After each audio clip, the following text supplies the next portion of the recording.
Hello and welcome to another episode of Monday with the Mayor. I'm Bradford Raths, and we are here in Huntingburg once again with Denny Spinner. Good morning. How are you doing? I can't complain. Good. So yesterday, big development Yes. here in Huntingburg. Going to have an overpass here. Well, Bradford, we were very pleased yesterday to have the Lieutenant Governor with us and the folks from the Indiana Department of Transportation, and in particular Chief of Staff Troy Woodruff, to make the announcement that there has been funding designated for an overpass project in Huntingburg, and that is a project that has been on the burner, I guess, in Huntingburg for a long time. Some of the research that we said, it goes officially back, there was hearings in the 90s about this project. There was efforts by the county maybe 10, 15 years ago about the same thing. And it just became, I think, a matter of timing. The timing is right now. There's some room in the budget because of the legislature for some projects. And it's also the cooperation between the city of Huntingburg and our county officials to say that we are committed to such a project that kind of spurred it on from NDOT's side. But it's been a cooperative effort to this point. But I must emphasize it's at the very beginning stages. There's a lot of things that are going to have to happen.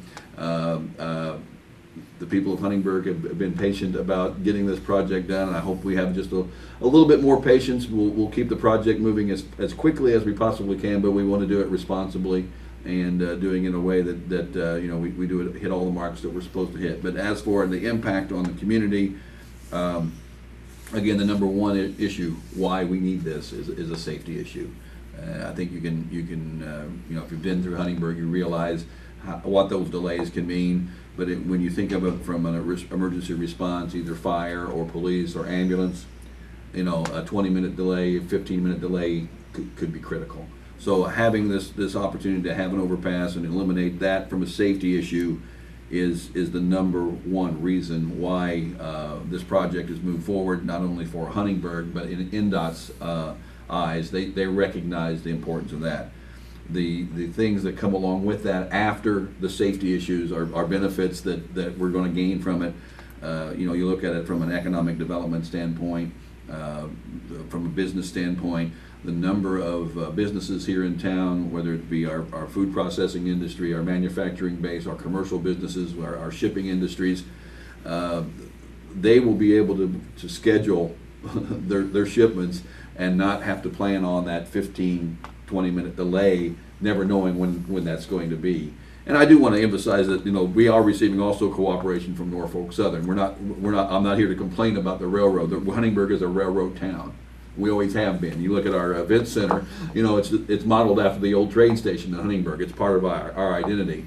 And certainly the folks from Norfolk Southern are aware of this project and are eagerly going to cooperate with us on this project. So the economy is reviving. That's why we're seeing a lot more rail traffic, but we're looking for that solution. So it's just I think a win-win situation all the way around, and just from a personal standpoint too. We talk about the economic development and the safety, but just quality of life. We all talk about quality of life. Huntingburg's quality of life is affected by the fact that there's a delay in your travel on a regular basis. So.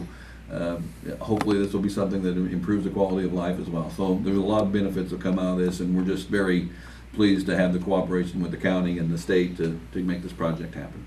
Certainly sounds very beneficial. Yeah.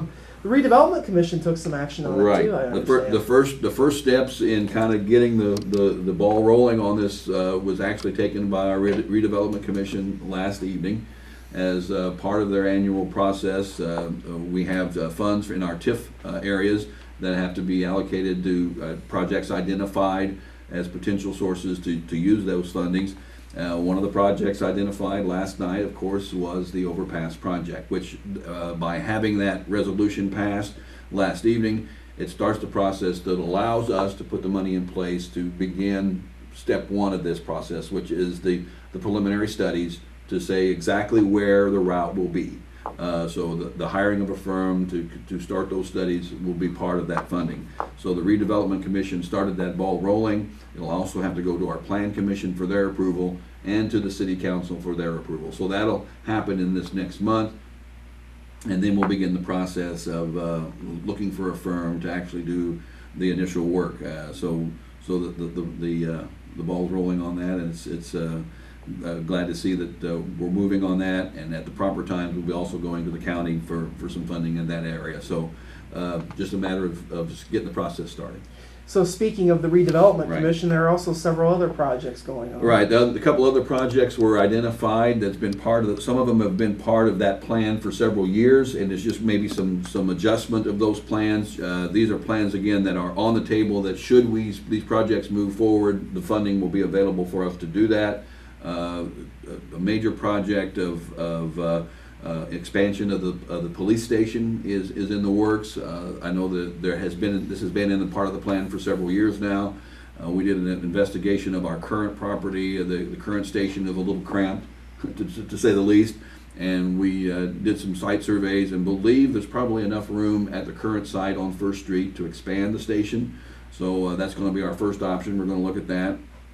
Also, expansion of the 11th Street Fire Station, which is the fire station just north of the railroad tracks, kind of another story there.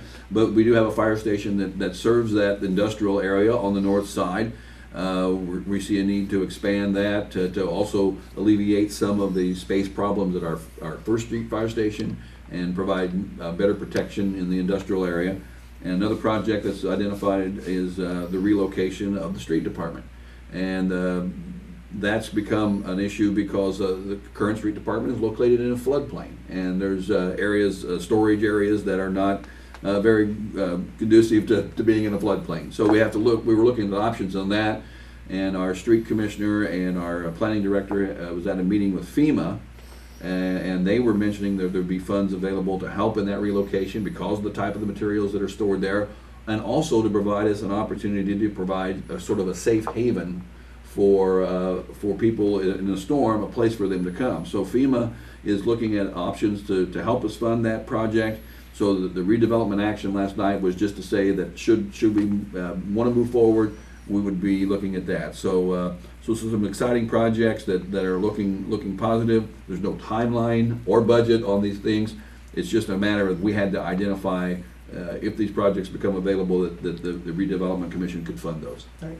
So certainly some big decisions coming down the road. There'll be some big decisions coming down the road, and I know the council and the community will be involved in those as we move forward. But just kind of putting the steps in place that will allow us to move with these projects should they get on the fast track. Well, Mayor, thank you again Thank you for very everything. much. This has been Monday with the Mayor. Stay tuned. We'll have more 18 WJTS news right after this.